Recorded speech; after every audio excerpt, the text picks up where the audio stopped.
This is WYMT Mountain Sports, your home for the Kentucky Wildcats and local high school sports. Last season's Miss Basketball and former Bell County Lady Cat Macy Morris begins her freshman year on the UK Hoops team. Josh McKinney was in Charlotte for SEC Media Day, and he asked head coach Matthew Mitchell what he thought of the Eastern Kentucky native. Head coach Matthew Mitchell and his Kentucky Wildcats are known for their up-tempo style of play and the ability to score a lot of points. And one player expected to contribute this season hails from Bell County.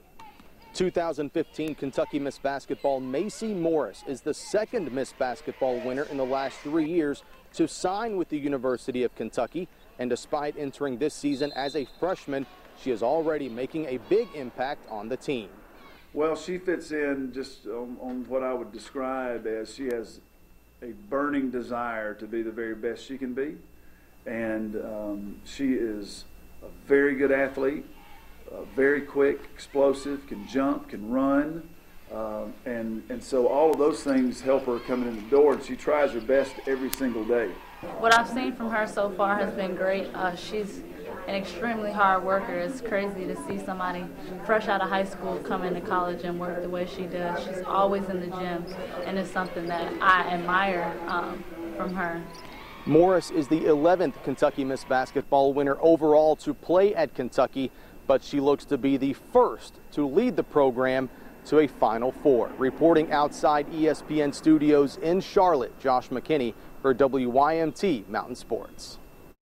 On the men's side, the Kentucky Wildcats picked to finish on top of the SEC this season. They will, of course, be led by sophomore point guard Tyler Eulis.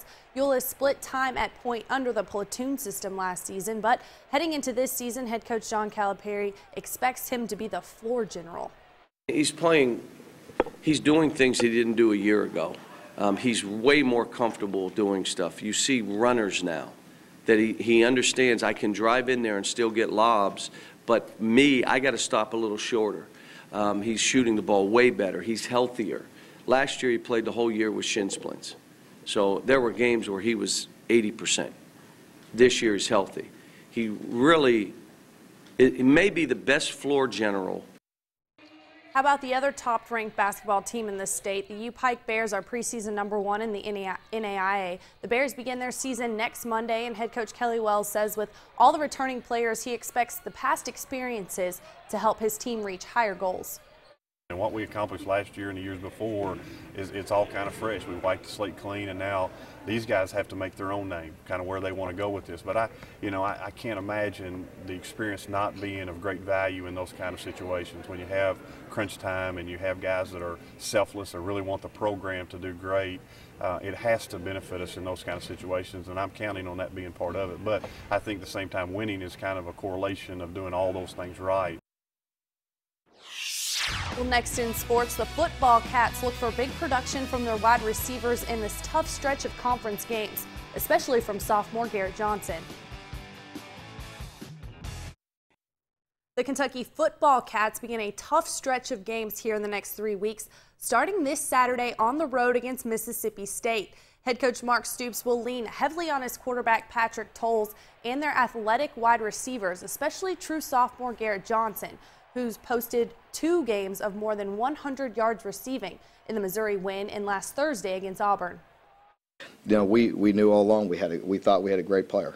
We really did, and we're very happy to have him on our team and have him on our commit list. And then when we signed him, we thought we had a good player. And then last year, his freshman year, you've heard me talk about him. And of course, he had the big game against Florida last year, and he's shown flashes. But now he's just a true sophomore, and that's what we're talking about. A huge Mid-Southeast Division matchup for our College Appalachian Wireless game of the week. The 24th ranked Cumberlands Patriots and the UPike Bears. The Bears are 2-5 overall, but 1-0 in the East Division. This game has major implications for the conference title, and head coach Al Holland Jr. says all their non-conference opponents have prepared them for their conference games. It's a tale of 2 seasons for us. So, it's been big for us non-conference wise. We had some teams that run the option. We got some spread teams. So it's going to pay off for us here down the stretch, and our non-conference games sort of fit the conference games that, you know, the way teams play us offensively and defensively for the stretch of our run here for the Mid-Southeast. On the other side of the field, the Cumberlands Patriots breaking into the top 25 for the first time this season. The Patriots have their sights set on a conference championship and reaching the playoffs. And for that to happen, Matt Reimer knows his team needs to take care of business at home Saturday against UPike. And so far this season, the Pats are 3-0 at James H. Taylor Stadium. It's equally as important for both teams. Got a lot ahead of us as far as winning a conference championship, making the playoffs. There's a lot at stake, and it's a must-win game for us. And for them, you know, to win the East Division Conference Championship, it's still there for them, so it's a must-win for them. It's a big rival game, too, always a competitive game by nature, so it's just big for both of us. Week 7 of the NFL season kicked off earlier yesterday, I guess last night, as part of the NFL on CBS, an NFC West divisional game between the Niners and the Seahawks. Colin Kaepernick and the 49ers trying to get a divisional win at home, but first quarter, Seahawks get on the board first. Marshawn Lynch from 1 yard out, 7-0 Seattle. It's 10-zip now. Russell Wilson finds the speedy Tyler Lockett in the end zone, 43 yards for the touchdown. 17-0 would be the halftime lead.